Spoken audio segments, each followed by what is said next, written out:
बोअलो में गेहुआ उपजल भेखरिया से डर राहे बैठी पियवा झंखेरावल मुनिया।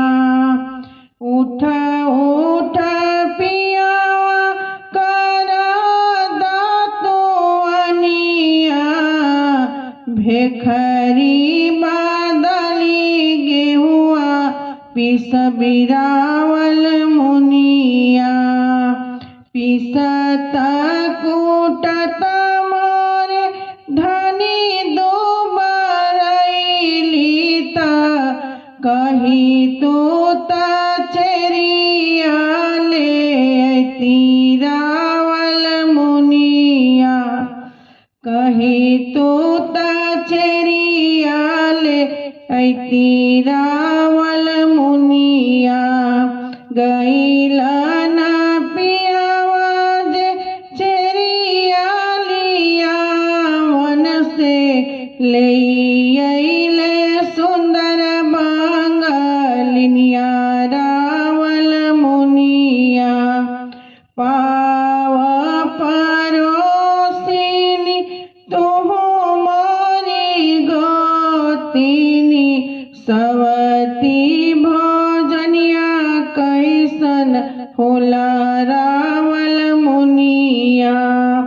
लाली लाली पुड़िया पकैहा मोरी गोतिनी जहर के करिहा तर करी रावल मुनिया। खात पियत मोरा कुछो ना भइले से अचवे की बेरिया कपड़ा घूमे रावल मुनिया। उहावा से उठली गईली लाली पलंगिया से बड़ा जोर से बथेला कपर रावल मुनिया।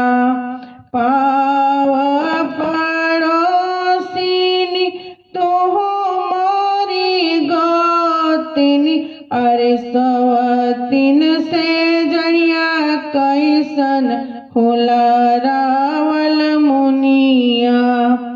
उहावा से उठली गली लाली पलंगिया से बड़ा जोर से बथेला कपर रावल मुनिया। हल ज्योति आइले कुदरी भाजी आइले से उरिया तारा बैठेले मनवा मारी रावल मुनिया। उरिया तर बैठेले मनवा मारी रावल मुनिया। सबके लौकेला घर से आंगनवाले सुंदर बांगलिनिया नईखी लौकत रावल मुनिया।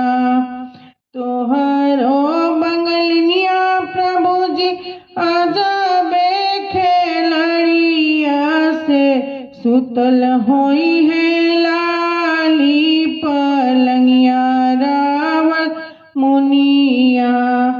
सुतल होई है लाली पलंगिया रावल मुनिया।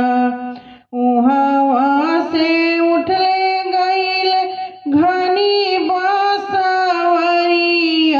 से सात गो साटवा कटिले अइले रावल मुनिया।